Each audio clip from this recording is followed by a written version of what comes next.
Good morning, everybody. I'm Mrs. Blessing Daniel, and my baby here is Bernice Ajeh Daniel. She's 1 year, 9 months.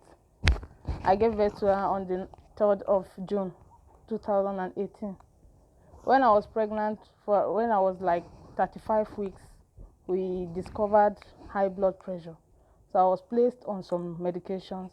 And when I got to 38 weeks, the BP was still high. So I went for antenatal checkup. So they said they would admit me and induce me to avoid preeclampsia. So I was induced that very night. Early in the morning, the next day I was induced. I stayed for about 19 hours. I dilated. I got to 10 cm, but the baby could not come out.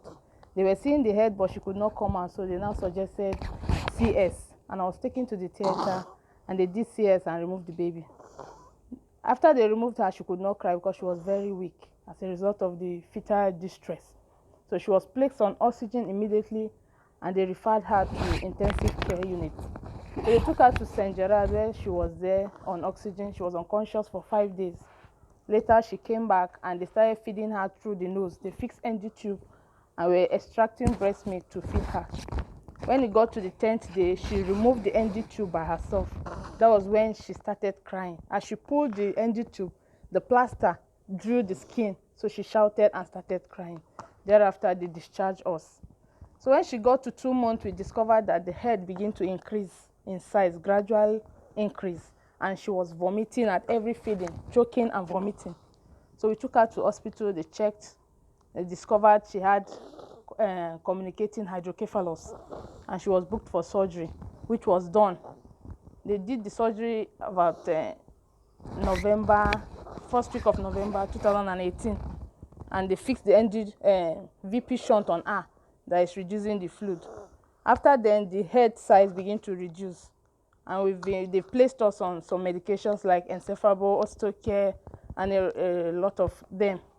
But still, after the treatment, she's unable to sit, she's unable to stand. Other things that her age are supposed to do, she cannot do, she cannot talk, she cannot walk. Even to see, she stressed her eyes to see. She's unable to do anything. Even to eat is a problem.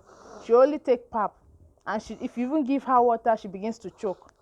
So later, they discovered that she's convulsing. They placed her on some medications. Still, no improvement. They placed her on physiotherapy, which we have done physiotherapy for like 1 year. Still, she could not do anything. So later, she had this vomiting still continued.